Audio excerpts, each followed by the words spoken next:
we are going to discuss about the world of electronics. Why world of electronics in a lecture on processors?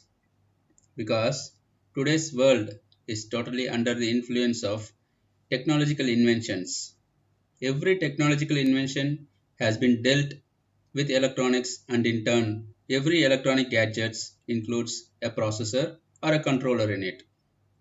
The processor acts as the brain of every technological invention. So, the importance of processor has become inevitable in today's world of electronics. Come, let's enter into the course. The topic to be covered today first is about computer. So, we will see what is a computer. Then we move on from the CPU of a computer to microprocessors. Then from microprocessors to microcontrollers. What is a computer? A computer is a machine that can be instructed to carry out sequences of arithmetic or logical operations automatically via program. How many of you remember the block diagram of a computer that you studied during your school days? Do you remember the four blocks of a computer that was taught in your first computer science class? Input device, central processing unit, output device, and memory unit. Yes, I hope you are able to recollect from your memory.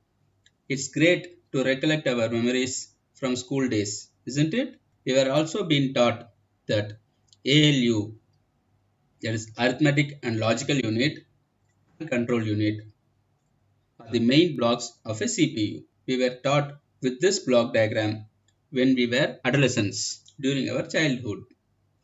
Now we are grown up and well educated youth or young adults. Now still, do you believe that the same block diagram holds good? Yes, obviously. The same block diagram holds good till date, and we are going to learn about the latest inventions with this kind of simple block diagram. So, from this block diagram, the CPU is what we are going to discuss in detail, and it has to be mentioned as processors. In this processing unit, we are going to call or refer it as microprocessor hereafter. So, what is a microprocessor?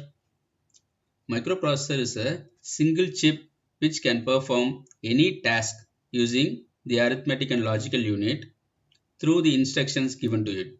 So the definition is almost similar to computer, isn't it? Right.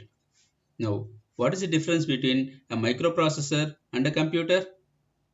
Actually, microprocessor is the brain of a computer. Now let us see why and how. Now, in the same block diagram, the ALU, timing and control unit, and a new term called registers has been included.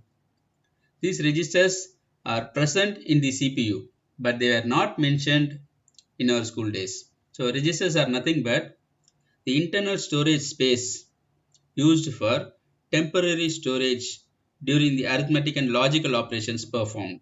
So now this block diagram is similar to the block diagram of a computer.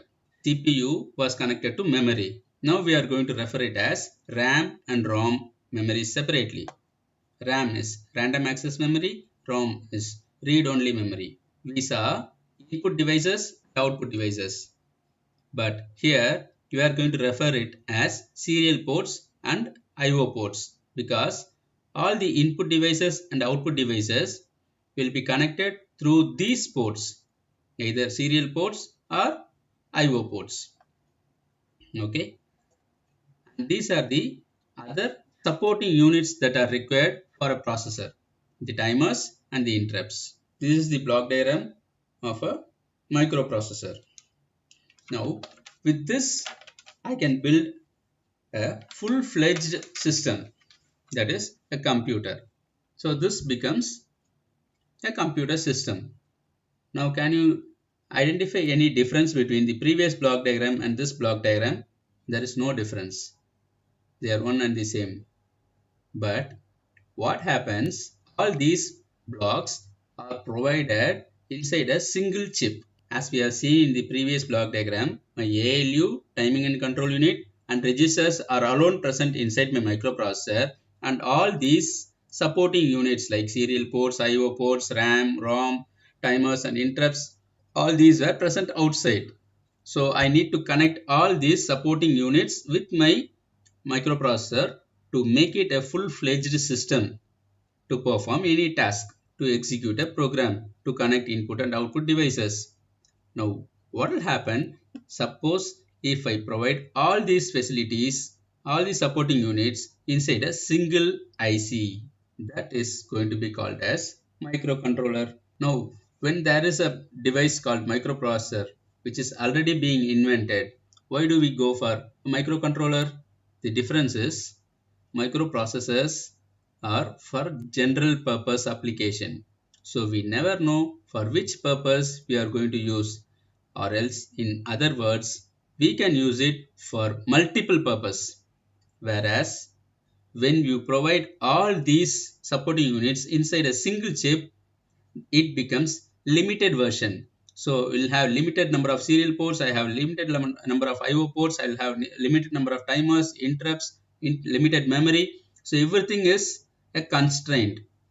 So when everything is being limited and restricted, I can use it only for a simple application or a specific application. So we have been using microcontrollers only for simple and specific applications, whereas processors are used for generic and general purpose applications.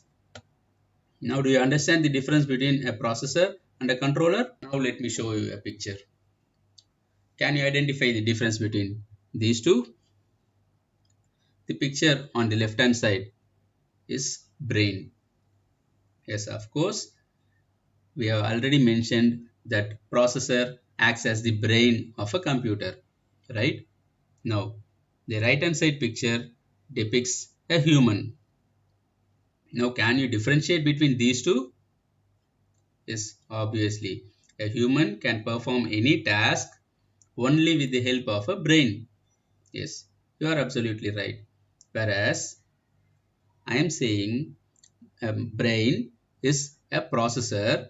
I need all these supporting devices connected externally to the brain, like my eyes, ears, nose, mouth, hands, legs. So all my other parts are being connected to my brain, so that whatever program is being executed by the brain is being delivered outside. So it gets the input from the other peripherals like my eyes, nose, mouth, skin. All these are sensors. So these acts as my input devices, and my hands, my legs, my mouth acts as an output device. So all these devices are present outside connected to my brain, right? So that is the job of a processor. When it is internally connected, actually for a human being, it is internally connected. If it is externally connected, then it becomes a processor. If it is internally connected with the processing unit, then it becomes a microcontroller. Now, do you understand the difference between a processor and a controller? So, why do I call it as alternative resources? Because any application that needs a microcontroller can be replaced with the help of a microprocessor. If we have a device which can calculate, which can perform arithmetic or logical operation, then I can use it to execute any kind of task. So that becomes a processing device. If it can perform only a specific application with limited tasks, then it becomes microcontroller. Okay, so I can replace a processor with limited application using controller. I can replace a controller with massive application using a processor. That is why I call it as an alternative resources.